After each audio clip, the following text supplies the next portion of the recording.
Tips मिलती चली जाएंगी, उन टिप्स में से जो अच्छी लगती है उसको इंप्लीमेंट करते चले जाओ, कंसंट्रेशन पावर्स बढ़ जाएंगी। लेकिन ये भी प्रॉब्लम की जड़ नहीं है। जड़ ये है कि हमारा इंटरेस्ट क्यों नहीं है पढ़ाई के अंदर, हमारा इंटरेस्ट ही नहीं है। उस इंटरेस्ट को कैसे क्रिएट किया जाए? अंदर से पढ़ने का मन नहीं कर रहा है, जबरदस्ती पढ़ना पड़ रहा है। ये जड़ है प्रॉब्लम की, कि किसी तरह से नहीं। अगर आपको पार्क में जाकर के खेलना है तो उसके लिए किसी मोटिवेशन सेशन की जरूरत है क्या? नहीं है। आप जाओगे जाकर के पार्क में खेलोगे। फेसबुक के ऊपर बैठ करके टाइम पास करना है, उसके लिए किसी मोटिवेशन की जरूरत है क्या? मुझे जरूरत है आकर के बोलने की कि प्लीज अपना फेसबुक पे टाइम स्पेंड करो, थोड़ा सा यूट्यूब पे कुछ वीडियो देखो, व्हाट्सएप पे बैठा करो ना, बैठते क्यों नहीं हो? अपने दोस्तों के पास जाया करो, 2-4 पैग लगाया करो, हाँ, सुट्टे मारा करो। ये सब बोलने की जरूरत है? समझो, एग्जैक्टली जड़ तक जाना है, ऊपर ऊपर लेवल पे काम नहीं करना। सॉल्यूशन ये है कि कुछ ऐसा हो जाए कि मैं आकर के, आपके पेरेंट्स आकर के, पूरी दुनिया आकर के आपको कहे कि मत पढ़ो, मत पढ़ो, खबरदार अगर पढ़े तो, और फिर भी आप पढ़ो। आप कहो नहीं मैं तो पढ़ूंगा, आने दो मेरे सामने कौन आ रहा है उसको देख लूंगा, देखता हूं मेरे को कौन रोकता है पढ़ने से। अगर कुछ ऐसा हो गया तो समझ जाओ खेल हो गया, काम हो गया। जो आपकी स्टूडेंट लाइफ है उसमें पढ़ना था आप पढ़ लिए, उसके बाद में जॉब करनी है तो जॉब में अपना 100% डाल दिया, बिजनेस करना है बिजनेस में 100% डाल दिया। एटलीस्ट स्टूडेंट लाइफ में तो आपने 100% डालना सीख लिया ना। तो आगे भी आप लाइफ में जो भी करोगे आप पूरे दिल से करोगे, पूरे तरीके से करोगे। अब कैसे करना है? ये प्यार कैसे आएगा? हाँ, ये प्यार कैसे आएगा? बता रहा हूं, प्यार में थोड़ा सब्र करना पड़ता है, पेशेंस रखना है। अब क्या है? अब क्या है इसका सलूशन? बहुत आसान है, बहुत आसान है। मैं इतना इसलिए बोल रहा हूं, इतना बेस इसलिए बना रहा हूं ताकि जो मैं एक लाइन में बोलने वाला हूं उसको तो मैं सेशन के शुरू में भी बोल सकता था और बोल करके खत्म कर सकता था। लेकिन होगा क्या कि अब इतना सुनने के बाद में अब आपके अंदर से आ गया ना, सबके अंदर से आवाज आ रही, अरे बोलना, बोल क्यों नहीं रहा, क्यों घुमा रहा है गोल गोल?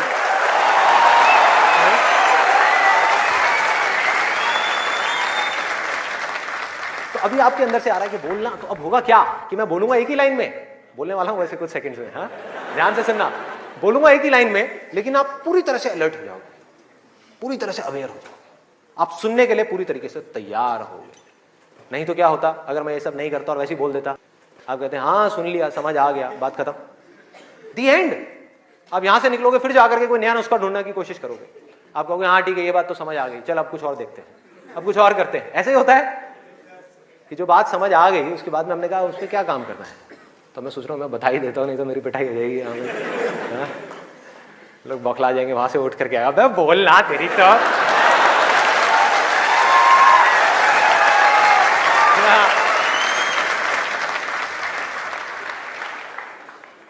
आपको एक वजह चाहिए, आपको एक बहुत बड़ी वजह चाहिए पढ़ने के लिए। अरे यही जड़ है भाई, आपके पास कोई बहुत बड़ी वजह ही नहीं है पढ़ने की, कोई वजह ही नहीं है उन सारे एडिक्शंस को छोड़ने की जिन्होंने आपको जकड़ रखा है, कोई वजह ही नहीं है अपनी बड़ी से बड़ी आदतों को बदलने की, जो आदतें पड़ गई हैं। आदतें क्या है? ना पढ़ने की, एक नई आदत डालनी पड़ेगी, वो है पढ़ने की। उसके लिए कोई वजह तो चाहिए, और बहुत बड़ी वजह चाहिए, तभी आप उस पर एक्ट करोगे, नहीं तो क्यों करोगे? आप कहोगे ठीक है जिंदगी चल तो रही है, चलती रहेगी ना, क्या फर्क पड़ रहा है, क्या जा रहा है? एक्सक्यूजेस बनाते रहोगे कि इस वजह से नहीं हो रहा, उस वजह से नहीं हो रहा, उस वजह से नहीं हो रहा, जबकि अंदर से आपको भी पता होगा कि ये सब एक्सक्यूजेस हैं, असली कहानी कुछ और है। तो वजह चाहिए। वजह क्यों चाहिए? आप इमेजिन करो कि आप एक डेजर्ट में हो, रेगिस्तान में हो और खो गए हो, रास्ता भूल गए, एक दिन निकल गया, 2 दिन निकल गए, क्या होगा ऐसे में? प्यास से तड़प रहे होगा ना?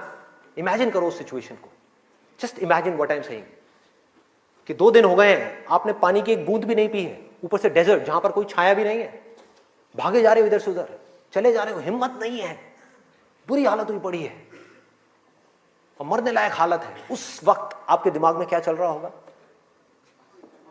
सिर्फ पानी, कि कहीं से पानी की एक बूंद मिल जाए, सिर्फ एक बूंद मिल जाए कहीं से पानी की। वो सूख गया है, अंदर तक सब कुछ सूख गया है, बुरी हालत हुई पड़ी है। उस वक्त आप क्या करोगे, क्या पियोगे? टॉयलेट पिएंगे। Let's give a big hand for him.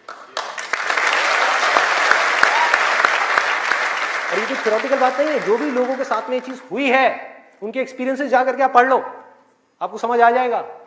Toilet जिसको हम वेस्ट समझते हैं, वो भी एक एक बूंद उसकी भी कीमती हो जाती है, जो आप में से कोई अभी सपने में भी करने की नहीं सोच सकता। अभी कोई यहां से बाहर जाकर के अपना टॉयलेट पिएगा? कोई है तैयार है? एनीबडी? कोई नहीं। क्यों? कोई वजह ही नहीं है। There is no reason, there is no reason. क्यों पिए भाई? मैं पागल हूं क्या? हाँ, मैं पागल हूं जाकर के जबरदस्ती अपना टॉयलेट पीऊं? लेकिन अगर वो वजह बड़ी हो तो आप पानी क्या, खून भी पी जाओगे।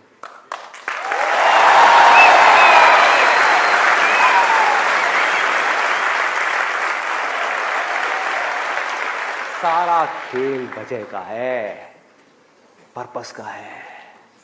उस वक्त आपके दिमाग में क्या कोई डिस्ट्रैक्शन होगी? यस और नो? कोई डिस्ट्रैक्शन नहीं होगी। आपका सिर्फ एक गोल होगा, वो होगा पानी, और कुछ भी नहीं। इसी तरह से आपको एक बर्निंग डिजायर चाहिए पढ़ने के लिए। बर्निंग डिजायर क्यों? क्योंकि रियलिटी क्या है? पहले हमको रियलिटी को समझना है। हम रियलिटी को ही नहीं एक्सेप्ट कर रहे हैं। रियलिटी क्या है कि अगर आपके 5 सब्जेक्ट्स हैं तो ज्यादातर जो यहां पर स्टूडेंट्स हैं उनको 5 ही पसंद नहीं होंगे। रियलिटी है।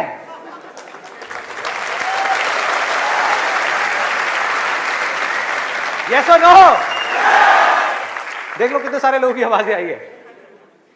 ज्यादातर जो लोग हैं, कुछ लोग होंगे जिनको उन 5 में से 1 या 2 सब्जेक्ट्स अच्छे लगते होंगे, कुछ लोग, और रेयरेस्ट ऑफ रेयर कोई होगा जिसको 5 अच्छे लगते होंगे। तो खेल क्या है? खेल क्या है कि जो सब्जेक्ट्स आपको अच्छे लगते हैं, जिसमें मजा आता है, वो तो आप पढ़ लोगे, उसमें तो आप मार्क्स ले आओगे। लेकिन बाकी के वो सब्जेक्ट्स जो आपको अच्छे नहीं लगते, जो टॉर्चर लगते हैं, उसमें मार्क्स कैसे लाओगे? उसको पढ़ने का आपका मन ही नहीं करेगा, तो आप क्या करोगे? आप बहाने बनाओगे, अपने ध्यान को बार बार कहीं और लेकर के जाओगे। डिस्ट्रैक्शंस की वजह से आप डिस्ट्रैक्ट नहीं होगे, खुद आप अपने माइंड को डिस्ट्रैक्ट करोगे, ताकि उस टॉर्चर को सहना ना पड़े, उस मेंटल पेन को सहना ना पड़े, वो ना करना पड़े जो हम नहीं करना चाहते, जो हमारा मन नहीं है। लेकिन रियलिटी क्या है कि आपको 5 सब्जेक्ट्स में पढ़ाई करनी ही पड़ेगी, चाहे आप चाहो या ना चाहो। कितना खतरनाक है देखो।